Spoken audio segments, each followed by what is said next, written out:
I heard them decide my fate through a door that was not fully closed. It was a fate decided not with malice, but with the far more wounding instrument of casual disregard, a matter of domestic tidiness, like sweeping dust from a corner one rarely looks at. My stepmother's voice, a crisp, silken ribbon of sound, was the first I registered. "It is simply an inconvenience, my lord. With the Duke of Alastair set to arrive, we must present a united, polished front. Eleonora, she is not polished. She is background." The silence that followed was my father's, a familiar, yielding quiet that I knew to be assent. I stood in the shadowed hallway, a book on animal husbandry held tight against my chest, the cheap binding digging into my ribs. I had been on my way to the library, my only sanctuary, but their words had built a wall before me. "Send her to the old gamekeeper's cottage at the edge of the North Woods," my stepmother continued, her tone one of decisive practicality. "It is far enough away. She can take her books and her peculiar interests with her. Out of sight, out of mind. Isabel must be the only jewel on display." Isabel. My half-sister was indeed a jewel, a perfect, flawless diamond of a girl, with hair the color of spun moonlight and eyes the blue of a summer sky. I, by contrast, was the common river stone, smoothed over by time and notice, plain and gray and unremarkable. I did not resent her for her beauty, for it was as much a part of her as her kindness, which was genuine, if often thoughtless. I resented the world that saw only the diamond and discarded the stone without a second glance. I did not know then that a man was coming who was tired of jewels, a man who sought something solid he could hold in his hand. So it was decided. I was to be rusticated, a piece of furniture draped in a dust sheet and stored in an unused room. My father did not speak to me of it directly. He left a note on my breakfast tray, a brief, sterile missive explaining that a change of air would do me good, that the cottage was being prepared. The cowardice of it stung more than the exile itself. I packed my few belongings in a single trunk, 3 drab dresses, my worn collection of books on agriculture and botany, and a small, cracked cameo of my mother, its ivory face serene and distant. I was an inconvenience, a problem to be tidied away before the grand performance of Isabel's courtship could begin. The Duke of Alastair was a name spoken in hushed, reverent tones throughout the county. He was immensely wealthy, impossibly powerful, and shrouded in a mystique of grief. His young wife had died years before, and he had since remained a figure of severe, unbreachable solitude. He was a prize beyond imagining, and my stepmother was determined that Isabel, and by extension our financially precarious family, would claim him. I was merely a smudge on the portrait she was trying to paint, a smudge to be carefully erased. On the day of my departure, the air was thick with a damp, clinging mist. I was in the neglected back garden, digging up the roots of my mother's favorite climbing rose, its pale, resilient blossoms a quiet rebellion against the surrounding weeds. I intended to plant it at the cottage, a small piece of beauty in my coming desolation. My hands were caked in soil, my dress stained at the hem, and a stray strand of brown hair had escaped its pin to whip across my cheek in the damp breeze. It was in this state, a portrait of unpolished reality, that he found me.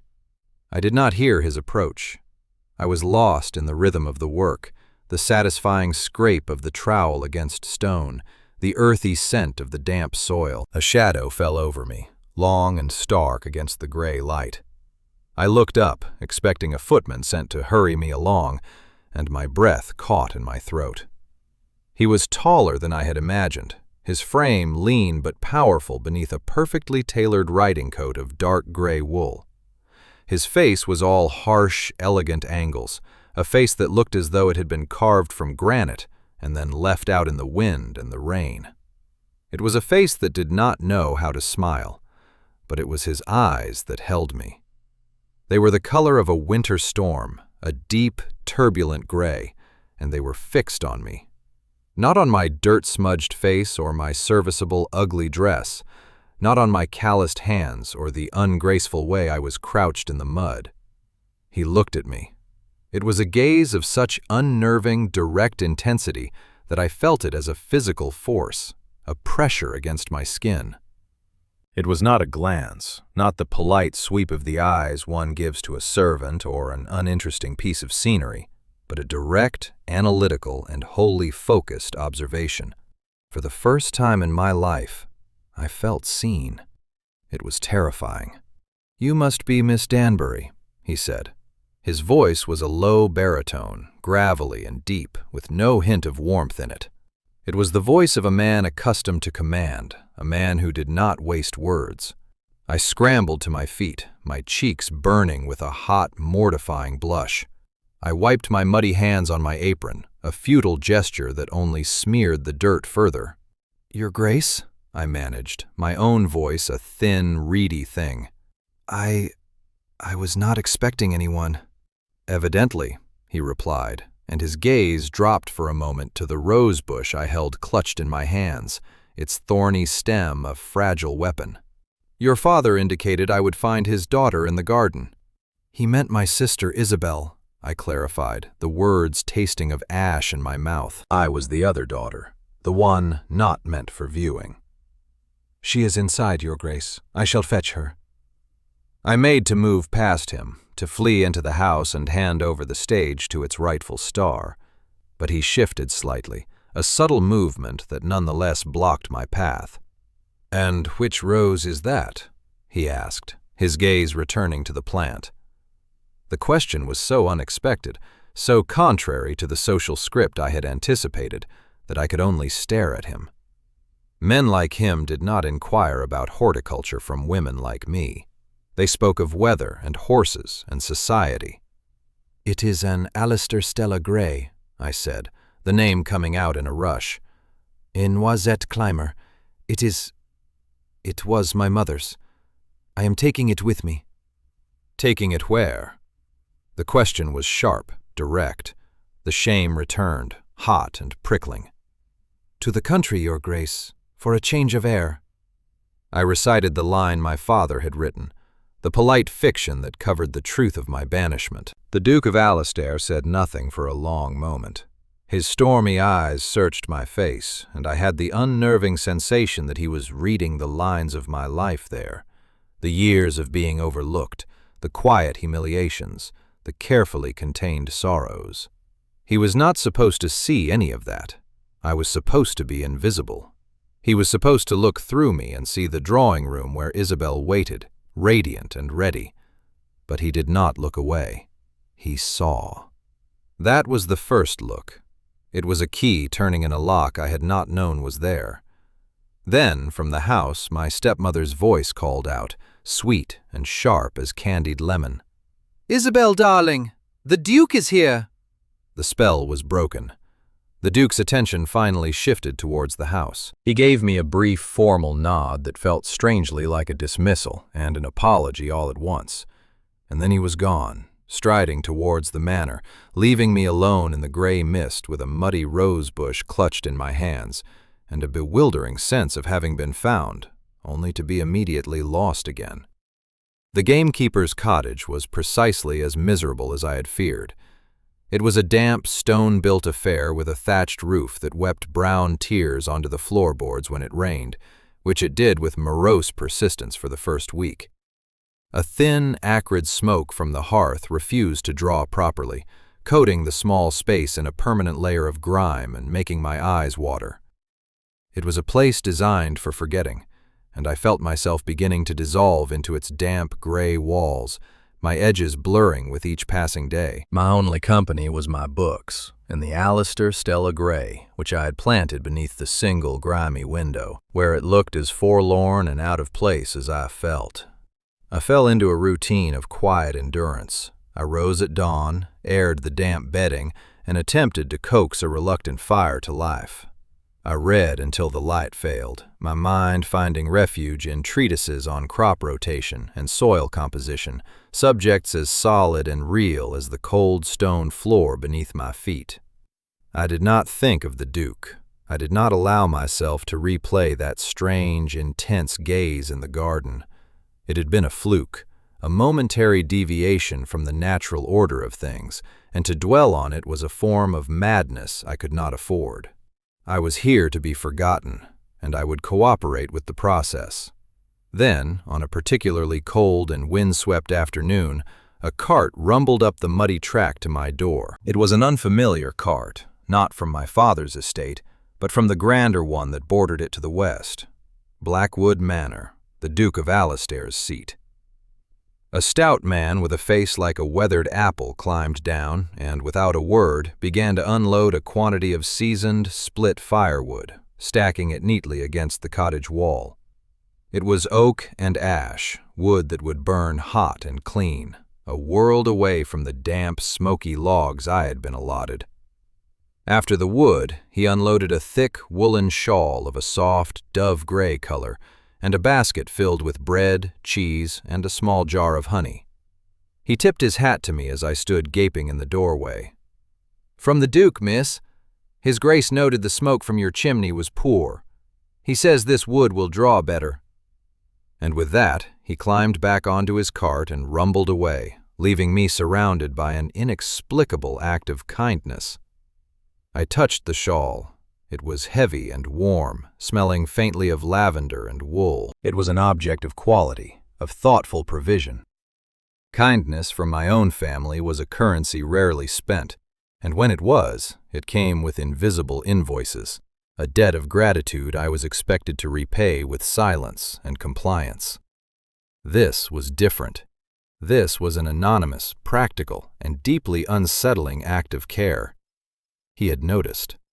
From his grand manor, he had looked across the fields and woods to my forgotten cottage and had seen the pathetic plume of smoke from my chimney.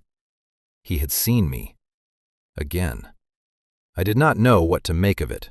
I told myself it was mere noblesse oblige, the casual charity of a great man to a tenant. It meant nothing. But that night, wrapped in the gray shawl with a clean, hot fire blazing in the hearth, the cottage felt less like a prison and more like a refuge. The warmth seeped into my bones, and with it, a dangerous, treacherous seed of hope began to germinate in the barren soil of my heart. A few days later, venturing out for a walk along the stone wall that marked the boundary between my father's land and the Duke's, I saw him again. He was on horseback, a magnificent black stallion that moved with a fluid power that matched its rider. He reined in the horse as he approached, his expression as severe and unreadable as ever. "Miss Danbury," he greeted me, his voice carrying easily on the crisp air. "I trust the provisions were satisfactory?" My face flushed. "They were more than satisfactory, Your Grace. You have my sincerest thanks. It was a kindness I did not expect." "Cold is an inefficient state of being," he stated, as if discussing a matter of agricultural science. "It impedes thought. I assumed you had books to read." His logic was so peculiar, so devoid of sentiment, that it charmed me against my will. He had not sent warmth for my comfort, but for the preservation of my intellect. The thought was so novel it almost made me laugh.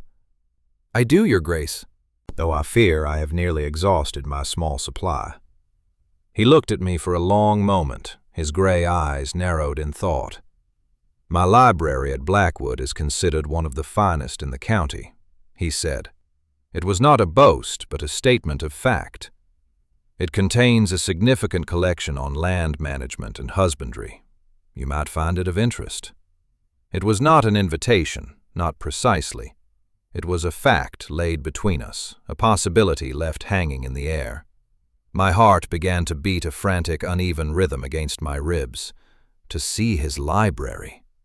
It was a temptation beyond any I had ever known. But the impropriety of it was staggering. "Your Grace is very kind," I murmured, my gaze fixed on the pommel of his saddle. "But I could not possibly impose."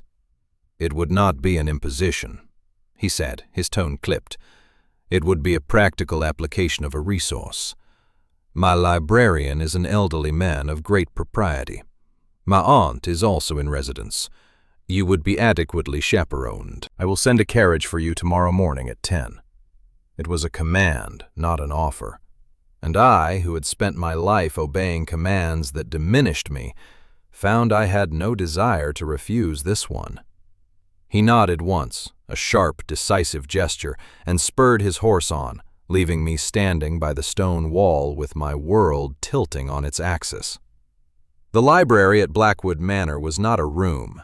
It was a cathedral dedicated to the printed word. It soared 2 stories high, with towering shelves of dark, polished mahogany, accessible by a delicate spiraling iron staircase. A vast fireplace dominated one wall, a cheerful blaze roaring within it, and the air smelled of old paper, leather, and beeswax. Long, slanted ribbons of light fell from the arched windows, illuminating the dust motes that danced in the air like tiny golden sprites. It was the most beautiful place I had ever seen. I felt as though I had come home to a country I had only ever read about in books. The Duke was there, standing by the fire. He was not dressed for riding, but in a simple, well-cut coat of dark blue that emphasized the breadth of his shoulders. Standing beside him was a formidable-looking elderly woman with piercing blue eyes and a ramrod-straight posture, her silver hair coiled in an immaculate coronet. "Miss Danbury," he said, stepping forward. "May I present my aunt, Lady Beatrice?" I curtsied, my knees feeling suddenly weak. Lady Beatrice subjected me to a gaze every bit as analytical as her nephew's. "So, you are the girl who prefers books to balls," she said, her voice surprisingly warm. "Arthur has told me about you. He said you were a sensible young woman, a rare commodity." I did not know how to respond. The Duke, Arthur, had spoken of me to his aunt. He had called me sensible. It was the finest compliment I had ever received. He gestured to the shelves. "The sections on agriculture are to the left, but feel free to browse wherever you wish. Mr. Abernathy, my librarian, can assist you." He indicated a wispy, white-haired man hovering near a desk. For the next 2 hours, I was lost. I ran my fingers over the spines of books I had only dreamed of reading, my mind reeling with the sheer volume of knowledge contained within those walls. I found a first edition of Tusser's 500 Points of Good Husbandry, and held it with the reverence one might afford a holy relic. The Duke did not hover or intrude. He sat in a worn leather chair by the fire, ostensibly reading a newspaper, but I felt his awareness of me as a constant, quiet presence in the room. Eventually, I chose a book on sheep breeding and took it to a small table near the window. A few minutes later, he appeared at my side, a book in his own hand. "Jethro Tull," he said, indicating my choice. His theories on seed planting were revolutionary, but his understanding of soil nutrition was flawed. And just like that, we were talking. Not the stilted pleasantries of the drawing room, but a real conversation. We spoke of Tull and Bakewell, of crop rotation and enclosure, of the delicate balance between innovation and tradition in managing an estate. He spoke with a passion and a depth of knowledge that surprised me, revealing a mind that was as engaged with the soil of his land as it was with the politics of London. He listened to my opinions, his head tilted slightly, his gaze intent, and he did not treat my ideas as the quaint ramblings of a woman, but as the considered thoughts of an equal. In that sunlit library, surrounded by the silent company of 10,000 books, I felt my own mind unfurl like a leaf towards the light. I forgot I was plain Eleanora Danbury, the inconvenient daughter. I was simply a mind, meeting another mind, and it was intoxicating. As the carriage was being brought around, he walked with me to the grand entrance hall. Lady Beatrice had already retired, giving me a nod of what I could only interpret as approval. We stood in a pocket of silence, the ticking of a tall case clock the only sound. "You may take the book with you," he said suddenly. "Oh, no, I couldn't," I protested. "It is far too valuable."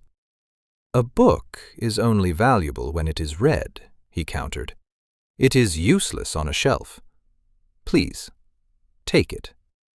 He then did something that sent a jolt through my entire being. He reached out and brushed a stray piece of lint from the shoulder of my gray shawl, the one he had given me. His fingers barely grazed the wool, but I felt the touch as if it were a brand against my skin. It was a small, almost unconscious gesture of care, of familiarity. It was more intimate than any touch I had ever known. "Thank you, Your Grace," I whispered, my voice unsteady. "Arthur," he said, his voice low. "My name is Arthur." My heart stopped, and then it started again, with a slow and deep and shaking beat. To ask me to use his Christian name was a breach of every conceivable rule of propriety, a demolition of the formal wall that stood between a duke and an insignificant spinster.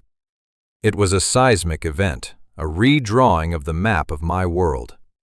"Arthur," I repeated, the name feeling foreign and yet perfectly right on my tongue. I met his eyes, and for the first time I saw something beyond the severity and the grief. I saw a flicker of warmth, a profound loneliness, and a question he seemed to be asking me, one I did not yet have the language to understand. That was the beginning. The visits to the library became a weekly occurrence, always properly chaperoned by Lady Beatrice or the silent Mr. Abernathy.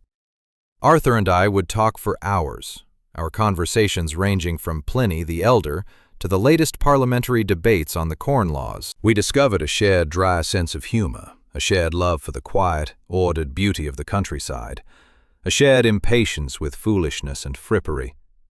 I learned about the death of his wife, not from him, but from his aunt. She had been a fragile, beautiful creature, much like Isabel, who had hated the country and had withered in the solitude of Blackwood. His grief, Lady Beatrice explained, was tangled with guilt. I began to see the man behind the title, the layers of responsibility and sorrow that had shaped him into the severe, guarded figure the world saw. And I realized, with a terrifying jolt, that I was falling in love with him. It was a quiet, hopeless, and deeply painful kind of love, for I knew there could be no future in it. He was a duke, and I was a ghost, haunting a derelict cottage.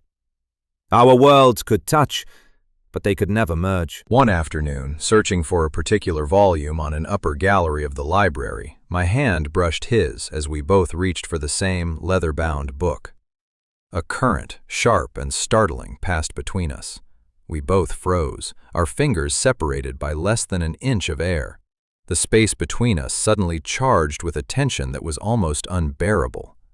His gaze dropped to my mouth, and for a breathless moment, I thought he might kiss me. The world narrowed to the scent of old paper and the sound of his breathing. But then he drew his hand back, his expression shuddering once more, and the moment was gone, leaving an aching void in its wake. The next week, as I was preparing for my visit, a letter arrived, not from Blackwood, but from my father. It was a summons.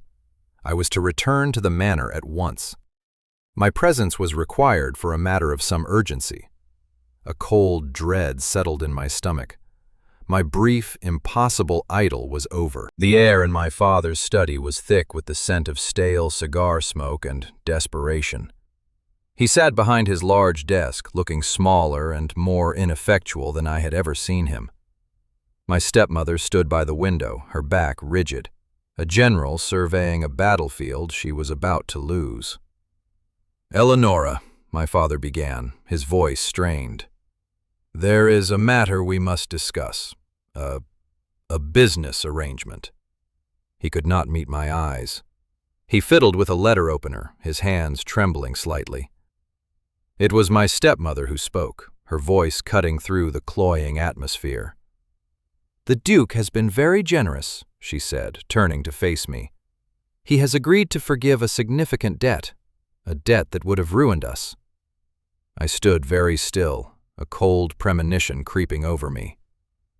"In return," she continued, her eyes hard and bright, "he has made a most suitable arrangement.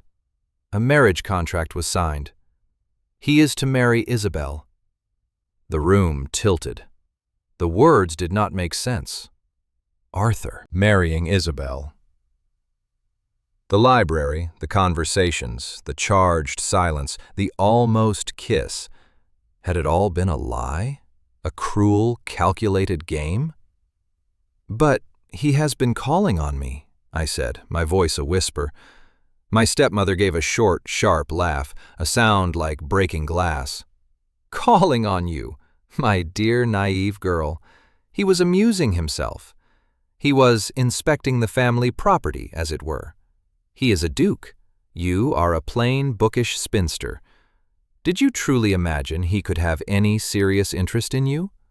His duty is to his name, his title, and that requires a beautiful, suitable duchess. It requires Isabel. Her words were daggers, each one finding its mark. The warmth that had bloomed in me over the past weeks withered and died, turning to ice in my veins.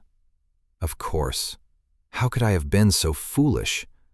I was the Riverstone, and he had simply been turning me over in his hand out of curiosity before setting me aside for the diamond. The kindness, the conversations, they were all part of the transaction, a way of assessing the family he was about to bind himself to through a distasteful but necessary financial arrangement.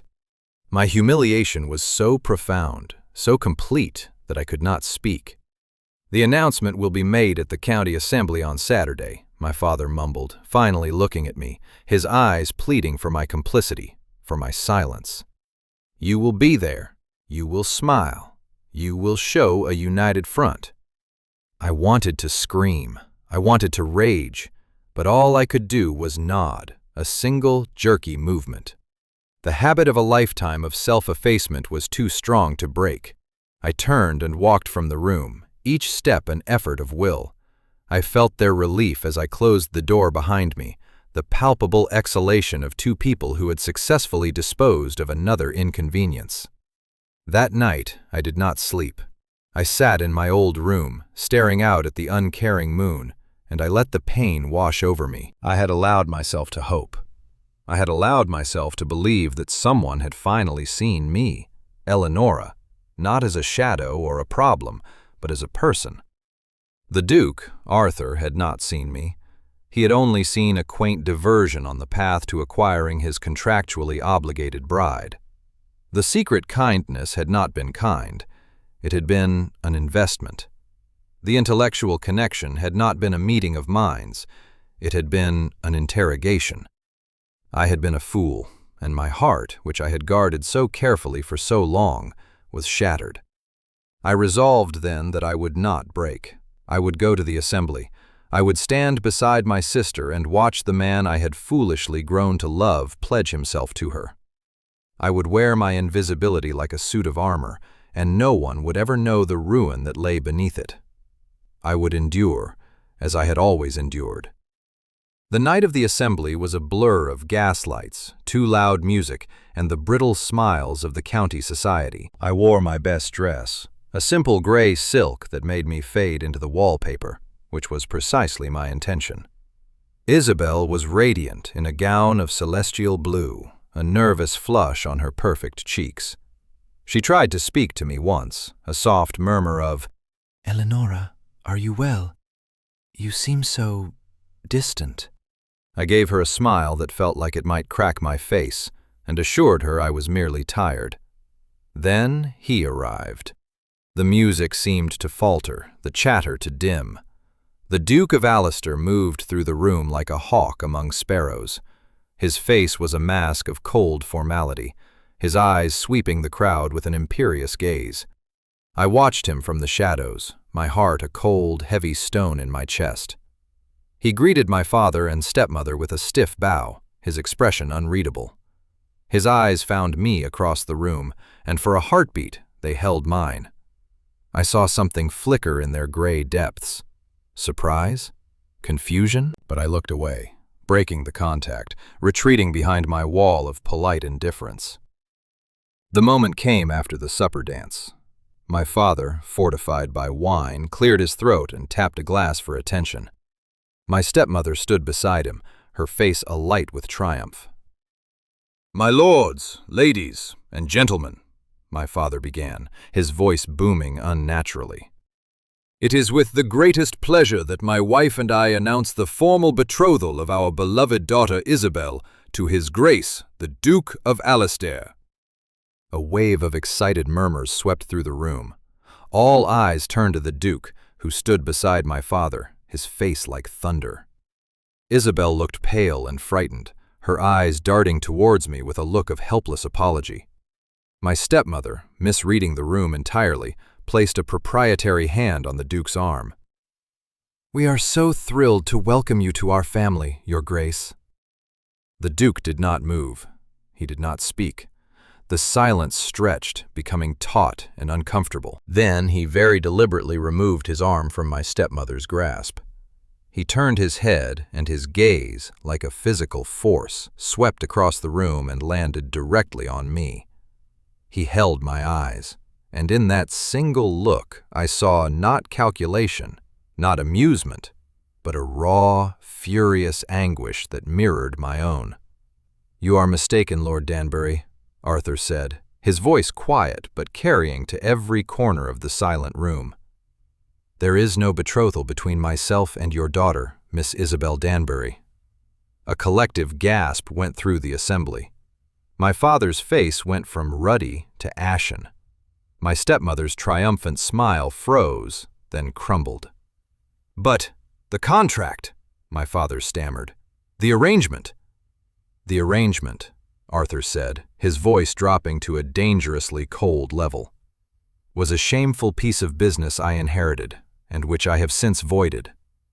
I forgave your debt, my lord, out of a sense of duty, not out of any desire to purchase your daughter like livestock at a market."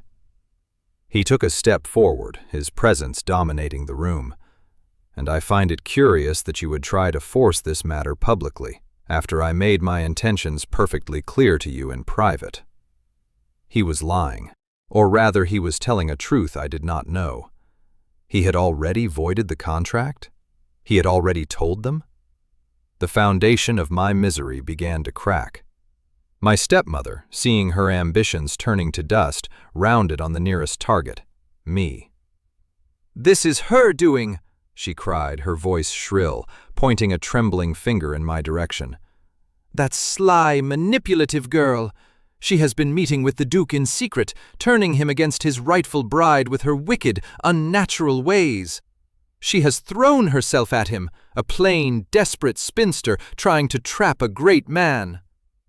The accusations rained down on me, ugly and venomous. I stood frozen in the glare of 100 pairs of eyes, the old shame, the old invisibility, threatening to swallow me whole. I felt the familiar urge to shrink, to disappear. But then I looked at Arthur. He was watching me, his expression one of fierce, protective anger. And in his eyes, I saw a belief in me that I had never had in myself. A key turned, the lock fell away. "No," I said. My voice was quiet, but it was steady. I took a step out of the shadows. "I will not be silent any longer." I looked directly at my father, at my stepmother. I did not manipulate anyone. I did not throw myself at anyone. I was sent away, forgotten and dismissed. The Duke showed me a kindness your house has never offered. He treated me not as an inconvenience, but as a person. If that is a crime, then I am guilty of it. I had found my voice. It was not loud, but it was mine. Arthur moved then. He crossed the space between us in 3 long strides, stopping directly in front of me, creating a barrier between me and the hostile crowd, between me and my family. He did not look at them. He looked only at me. "Miss Eleanora Danbury has done nothing but conduct herself with a grace, intelligence, and integrity that this family seems to sorely lack," he announced to the stunned room. "Her only crime was in being undervalued by those who should have cherished her most. And since you have forced this matter into the public sphere, my lord, allow me to be perfectly clear." He reached down and took my hand. His grasp was warm and firm and real. The shock of it traveled up my arm and settled directly in my heart. "I have no intention of marrying Miss Isabel Danbury," he said, his voice ringing with absolute finality. "It is my sincerest hope and my most profound desire to marry Miss Eleanora Danbury. If she will do me the honor of accepting me, The world stopped. The gaslights, the faces, the whispers, it all receded into a distant hum. There was only Arthur's hand holding mine, and his eyes, his stormy gray eyes fixed on my face, asking a question I had never dreamed I would be asked. The hope I had so brutally extinguished flared back to life, not as a fragile seed, but as a blazing, unquenchable fire. Tears welled in my eyes, but for the first time in my life, they were not tears of sorrow or humiliation. They were tears of a joy so vast and overwhelming, it felt like a physical pain in my chest. "Yes," I whispered. "Yes." He led me from the ballroom, away from the wreckage of my family's social standing, away from the astonished stares and frantic whispers. He took me out onto a cold stone terrace overlooking the gardens, the cool night air a balm on my heated skin. We stood in silence for a long time, the moon a silver sliver in the inky sky. My hand was still in his. "Eleonora," he said, his voice rough with emotion. "I am sorry for all of it. The contract was a vile thing. I was trying to untangle it without causing a scandal. I never wanted Isabel. From the moment I saw you in the garden, covered in dirt and fiercely defending a rose bush, you were the only one I saw. Everything else was a catastrophe I did not plan for." I started, my voice trembling. "I thought you were just amusing yourself, that I was a curiosity." "Never," he said, turning to face me fully, his hands coming up to gently cup my face. "You were a revelation. You unmade me, Eleonora. All the walls I had built, all the careful defenses, you walked past them as if they were not there. I found myself listening for the sound of your carriage, counting the hours until I could speak with you again. It was terrifying." He gave a short, dry laugh. "I have faced down cabinet ministers and assassins with less fear than I felt when I realized I was falling in love with you." He loved me. The words settled over me. A peace so profound it felt like coming home after a long and weary journey. "I love you too, Arthur," I said, the words feeling like the truest I had ever spoken. His expression softened, the harsh lines of his face easing into something I had never seen before, a look of pure, unguarded tenderness. He lowered his head, slowly, giving me every chance to pull away. I did not. I leaned into his touch, rising on my toes to meet him. His kiss was not the gentle, hesitant thing I might have expected. It was a kiss of profound relief, of long suppressed longing, of finding a safe harbor in a storm. It was a kiss that spoke of lonely libraries and quiet conversations, of shared glances and unspoken hopes. It was a kiss that sealed a promise, a final, definitive declaration that I was no longer invisible. I was seen. I was known. I was loved. We were married 3 months later, in a quiet ceremony in the old stone chapel at Blackwood. Isabel was there. Humbled and freed from our parents' ambitions, she had found a quiet happiness with a neighboring gentleman farmer who loved her for her gentle spirit, not her face. She held my hand before the ceremony, her blue eyes filled with sincere tears. "I am so happy for you, Eleonora," she whispered. "He sees you. He truly sees you." And I knew that she finally understood. My father and stepmother did not attend. They had retreated to Bath in social disgrace, their grand plans in ruins. I felt not triumph, but a distant, quiet pity for them, for their blindness, for the riches they had possessed in a daughter and had been unable to see. Now I sit in the great library at Blackwood, a book open on my lap, a soft gray shawl, the very same one, draped over my shoulders. A fire crackles in the hearth, and outside the tall, arched windows, the first snow of winter has begun to fall, blanketing the world in a soft, clean white. My Alistair Stella Gray rose, transplanted from the gamekeeper's cottage, thrives against the south-facing wall of the manor garden. Arthur enters the room, his footsteps silent on the thick carpet. He comes to stand behind my chair, his hands resting on my shoulders, his chin coming to rest on the top of my head. I lean back against him, the solid, comforting weight of him a constant reassurance. We do not need to speak. We have found a language in the quiet spaces, in the shared understanding that has grown between us. I was the girl they sent to the country to be forgotten, and he was the Duke who followed me there, who looked into the shadows and saw not an inconvenience, but the missing half of his own soul. He had come seeking a bride for his title, and had instead, to his own astonishment, found a home for his heart. And in finding me, he had given me a home as well, not just in the warm, book-lined walls of his house, but in the steadfast, loving gaze of the man who had seen me when no one else had bothered to look.